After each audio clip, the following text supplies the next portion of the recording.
Welcome back to the Bible Reading Project. Today is Tuesday, and Pastor Mark has his crunch, and we are hoping to inspire you to read your Bible every single day. Zero excuse. Zero excuse. And we hope it's working. This is our last box. Well, there's one more box. There is one more box. And but it kind of helps. It charges me up. So take one more. I feel like you didn't take enough. Just one. One crunch. Thanks. So I was walking in church today. Okay. P.S. Before I'm going to interrupt you. Yeah, that's fine. We baptized 4 people in water today. Woo! That was awesome. Come on. Thank you. Thank you. It was awesome. You are the official dunker. Yes. Thank you so much, man. Yeah. I get touched every single time, man. To just watch, from my perspective, watch the change in a face when they go under the water versus when they come back up. Yes. 100% of the time, every time they come out of the water, the joy of the Lord is all over them. Right. It's amazing. I'm sorry, I didn't mean to interrupt you, but you said you were walking today through church. Yeah. And someone kind of came up to me and they just kind of blocked my path that I was walking. Mm-hmm. I said, "Are you going to beat me up?" Mm-hmm. And he started going, "Wait, I would." And it started doing the sling blade. I'm gonna do it, Yeah, I was about to do it, but I was like, "This is going to be just as bad as Pastor Mark's." And so, but he started doing it early. I was like, "That's pretty good. That's a good one." So thank you for watching. Mama called God's blade. I call sling blade. I can't do it, but I love it. Like Chris Redmond, Chris, whatever. Dude, he can do it so well, so well. I think I'm going to call him. Yes, call him. Call Chris Redmond. You just got to hear it. Like it's almost like he should have been on the movie. It's amazing. And then we got to read the Bible. We got 7 minutes. Cranking it out, reading the Bible. Well, he's called Matthew 25. Yes. Turn to Matthew 25. Hello? Yo, what are you doing? Oh, man, just getting ready to get up there in a little bit. Hey, me and Ryan are on the Bible reading show, and we decided we wanted to call you because he's making fun of me. Actually, he made fun of himself, too, because last week I did my best imitation of Sling Blade, and Ryan said, "Oh, my God, that's horrible." And I said, well, I thought it was kind of okay. He said, no. So today he comes back that he was going to try to do it with somebody who was doing it with him. And I said, oh, man, if you want Sling Blade, I have got the person who could have done the actual part. And I called your name, and we decided to call you. And we just want to hear you do your best Sling Blade impersonation. You can go anytime. All right, Dan. Where do you reckon you got some good eating there? Any French fried taters? I figured the good Lord wouldn't send a man like you to Hades. That boy loves you. You're good to his mother. Thank you. You are incredible. All right, I'm going to let you go, and thank you so much. Our resident Sling Blade Sasquatch, everybody. Adios. Adios. All right, Dan.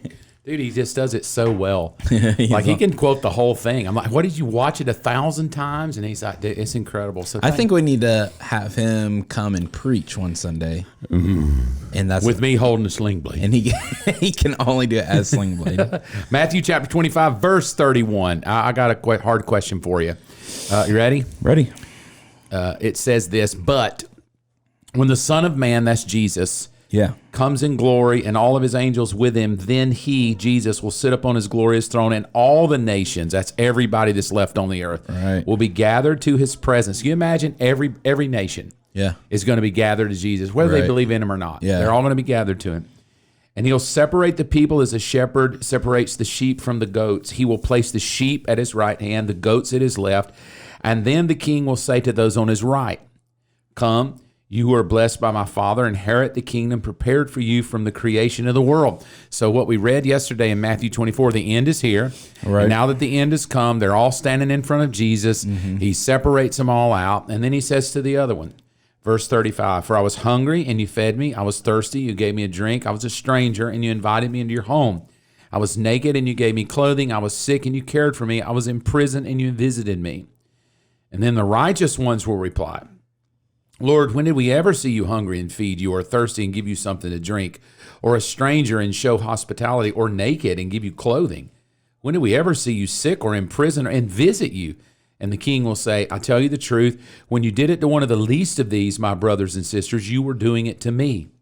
And then the king will turn to those on the left and say, away with you, you cursed ones, into the eternal fire prepared for the devil and his demons. For I was hungry, and you did not feed me. I was thirsty, and you did not give me a drink. I was a stranger, and you did not invite me into your house. I was naked, and you did not give me clothing. I was sick and in prison, and you did not visit me. And then they will reply, Lord, when did we ever see you hungry or thirsty or a stranger or naked or sick or in prison and not help you? And he will answer, I tell you the truth, when you refuse to help the least of these, my brothers and sisters, you are refusing to help me. And they will go away into eternal punishment, but the righteous will go into eternal life. Yeah. Verse 41 again. Okay. And the king will turn to those on his left and say, away with you, cursed, into the eternal fire prepared for the devil and his demons. Tell me what you think about eternal punishment and hell. A lot of people don't even believe in hell. Yeah. There's no way God could send a human to hell. It's been prepared for the devil, it says, right? It's been like God prepared this eternal torment for the devil and his demons. But he also says, oh, by the way, it won't only just be for the devil and demons. There will actually be humans in there as well. Right. The very last verse says he'll send them away into an eternal punishment. Biggest question I'll probably ask you. Yeah. Explain to me in your own words what you think about the eternal punishment. Is it forever and ever and ever and never ends? Some people believe God throws you in there and you just burn up and go away. You never are no more. You cease to exist. Some people believe it doesn't even exist. It's all an allegory. Tell me where Ryan Holdeman ends on the end of the world when it's all over and the people that will be punished. Yeah, so I guess really the ultimate question is how could a loving God full of grace and all that, have something like that? But I think that's fair. But I think it is very clear that he says he separates, that there's a delineation between those that are sheep and those that are goats, those that follow Jesus and those that don't, that follow themselves. Sheep have a follower, have a shepherd. Goats, they just follow. They don't listen to anybody. They just follow themselves, and they don't even really go in herds, right? And so. So there is delineation between those two. And as human beings, you have the opportunity, my belief, my opinion is, while you're alive here on this earth, you have an opportunity to make a choice as to be one or the other. And so I do believe that those that choose to be goats, like he said, that they'll be separated out and that there is an eternal punishment, that the punishment does go on forever. Why do you think people think that's bad? Like, why do you think people, how could a good God send people to hell? Like that's a bad thing. Do you believe eternal punishment is a bad thing? I do think it's, I think. Why? Because.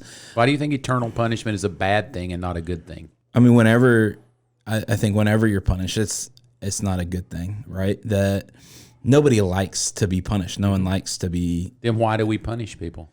So that they can have an opportunity to. But wouldn't that be a good thing? Yeah, it would be. I'm not trying to trick you. Yeah, I know. I just know where people go, like, why could a good God send people to this bad place of hell? But the reality is, if me and you come to the eternal punishment from our perspective, how could a God send a human to this place? Yeah. All right? Let's. Yeah, I guess I never thought about it that way. Like, yeah, I guess the Bible does say that that the righteous should love discipline, right? Listen to this. Let's take hell out of it. Let's just go Douglasville County Jail. Is the jail a good thing or a bad thing? It's a good thing. Right? I mean, it's supposed to be a good thing. Is that? Well, yeah, yeah, of course. It's supposed to be good. Punishment is a good thing. Yeah. If there is no punishment. So if I said to someone, let's say their child got raped. Yeah. And I said, look, man, I'm a judge. I don't want to be a bad judge and send the guy that raped your daughter to prison for life. That's terrible, right? Yeah. But yet, to the father whose daughter got raped, said, no, he needs to go away for life. Maybe even kill him, right? So there's something innate in human beings that we believe that punishment is fair when it's just. Yeah, just, right. When it's justice, we're good with it. The question now becomes, why is hell so horrible? I think it's because people don't believe they deserve to go. Sure, yeah. Because most of us feel good about ourselves. Most of us try to be good people. most within reason. We probably even judge who should go and who shouldn't. Well, is Hitler going to be there? Yeah. How about Elvis? Nope. Yeah. You know, I mean, we just kind of judge who should and should go. But when you turn all the judgment over to an eternal God, and you say to that eternal God, let your judgment prevail.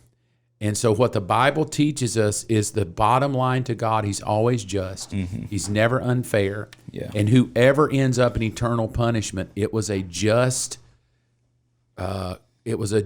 judgment. Romans 2 says that God judges fairly. He's not going to judge us unfairly. He's going to judge according to righteousness. He's going to judge according to truth. So when we talk about an eternal punishment for people, it does feel unfair if we just look at it from our perspective.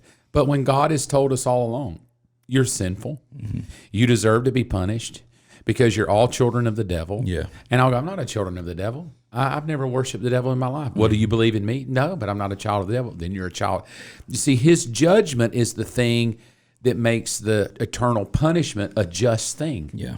It's because his judgment is, here's my truth and my righteousness, and you must live it. Yeah. Now, if I say God is unjust and he's just going to kind of cherry pick who goes to eternal punishment, then I say, I don't get the whole hell thing, the whole eternal punishment. It's so unfair.